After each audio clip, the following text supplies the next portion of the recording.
Hey there, it's video time. It's video time because it's after a gala, and I'm trying to shoot these videos after galas now to save me time during the week. It's easier because even though I'm tired and I really want to go to bed, the reality is that during the week I have to deal with weird lighting issues, and then I have to get properly dressed, and I need to put on makeup. I don't have to put on makeup and do that, but if these videos are going to live for a while, I feel like I need to make an effort to look presentable. So even though I hate social media, I'm going to make an effort this year. So here's what we got. I'm going to be talking about checkout today. I got a email from a gal out in Platte. Where's Platte City? Is it South Dakota? I feel like it's in the Midwest. Where's Platte City? Platte City, Missouri. It's in Missouri. It's Kansas City. My old area. Okay, here's the question. I run a silent auction for our annual fundraiser. We struggle with checkout and how to let winners know that they won an item. Currently, we text the winners. That's a good idea. And it would be great to know how other organizations handle this part of the auction. We have a small budget and would like new ideas. Okay, whenever I get a question like this, I really don't even like to try to address it via email, not even in a video form, because there's so many other questions you have to ask before you understand what they're doing. And very often they're doing something unusual that they don't realize is unusual, but it is. And that's what's causing their problems. That's usually the case. For instance, in this case, she's saying that they text the winners. Now, software texts winners, and it's not difficult to do.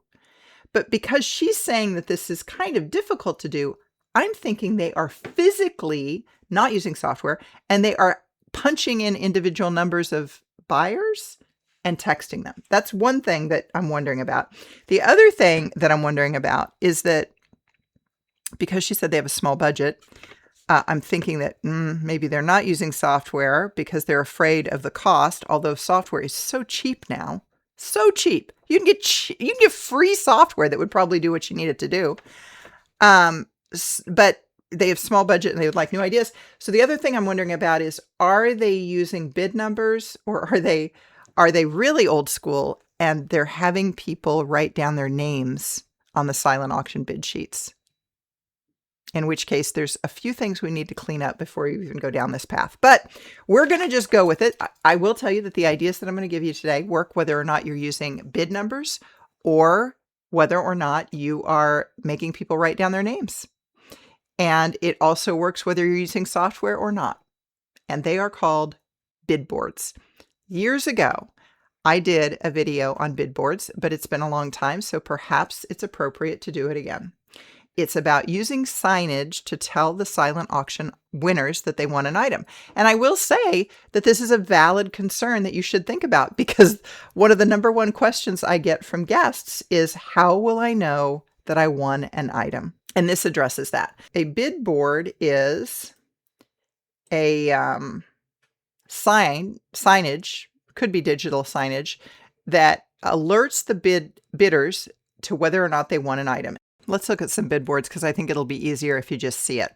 Here is one that I work with a client. You can see at top, it says you are a silent auction winner. If your bid number is marked, go to checkout to collect your items. This is something that they can use every year. It's made out of foam core. They start their bid numbers at 101. They end them at 500, which is, if you have a smaller group, you can have a smaller bid board. This accommodates 400 guests, I guess it would be. And if they have a red arrow next to the bid number, the guest knows that they are supposed to go check out. They're going to get something in the silent auction. They won. And what's nice about this is you can use it every year. So it's a one-time investment. You have to buy those little stickies to put next to the number, but that's not terribly expensive. And this is positioned between the ballroom, which at this event is a big tent where the guests are dancing.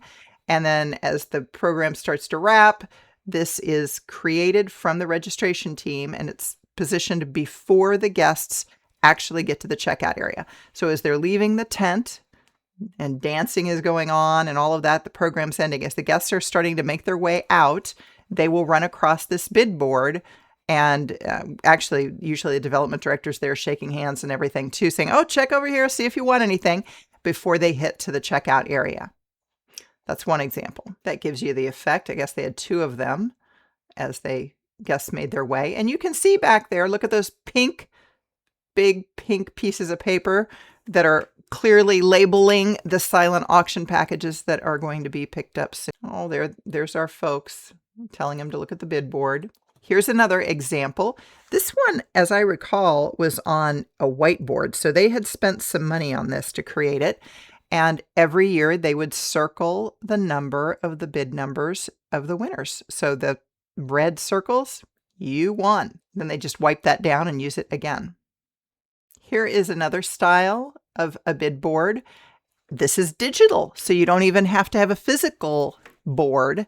In this case, they have taken those silent auction bid sheets. They've gone to the reg checkout team, and somebody has probably sat next to someone else and said, all right, bidder 463, 485, 486. And that person is creating a slide that they put onto a thumb drive, run it into the ballroom, throw it up on the screen, and then we tell guests on the microphone, look up at the board, look up at the screen. If your number's up there, you won an item. Congratulations, go pick it up. Here's another version of the same digital approach. There's your bid numbers up on the screen. Yet another example. In this case, I will say it's not as great as what I showed you. And the reason being is that you are starting to notice that they are making it less easy for guests to find their number. And for whatever reason, they decided that they should put it into columns. People don't think this way when they're bidding. When they're bidding, they don't notice the fact that they bid in food and wine or at your service or for kids. I am telling you, you might think that they're paying attention that closely. They are not. They're just wandering around the silent auction area bidding on things that they want. So unfortunately, the reason this is difficult is because someone who is, let's say bidder, bidder 85 here, they have to go through several columns to see whether or not they won something. And it's easier to find your number if it's in numerical order. So rather than fuss with all of this, just put the bid numbers in numerical order. The guests don't need to know what they won or what category they won it in. They just need to know whether they need to stop by the table. So forget all this, just put it in order. Here's a better example of the handwritten style bid board. See how they have put this in order? I like that a lot better.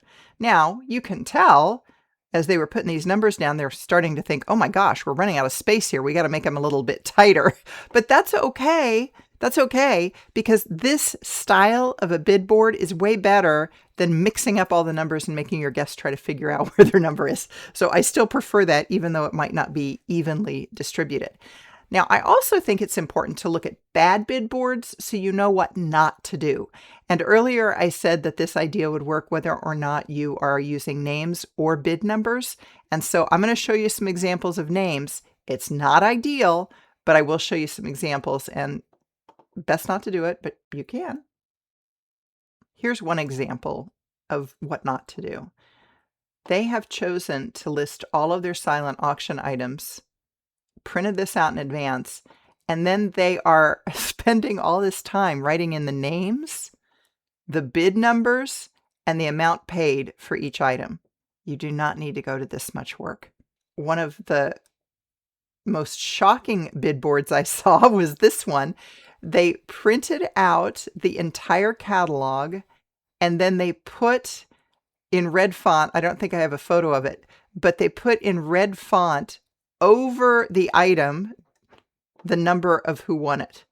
So again, guests are having to go through 12 pages of a catalog trying to figure out whether they should stop by and get anything. Another example, I would not follow this, but you'll notice again, they've got the item on the left-hand side, and then they're putting the bid number on the middle with the price on the right. The guests don't need to know. They do not need to know what they paid for that item until they get to checkout. So you don't need to waste time doing that. The only thing that needs to be on this board is this middle column. Forget about over here on the left. They will figure out whether they won the trash truck ride-along once they get to the checkout area. You can notice here's some guests checking out the bid board, seeing what they won. Example of guests, they're leaving that ballroom. What do they see before they even get to checkout area? They see a bid board.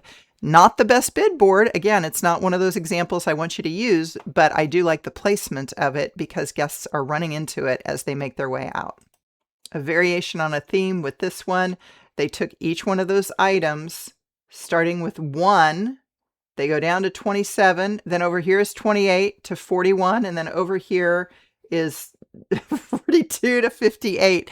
And they have the description, and then they're going to be filling in the winning bidder.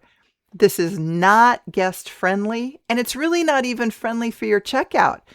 Don't make it more confusing than what it needs to be. So now you've got plenty of examples, good bid boards, bad bid boards, everything in between. Something's going to work out for you. If this video was helpful, go ahead and give it a thumbs up or share it or make a comment on it.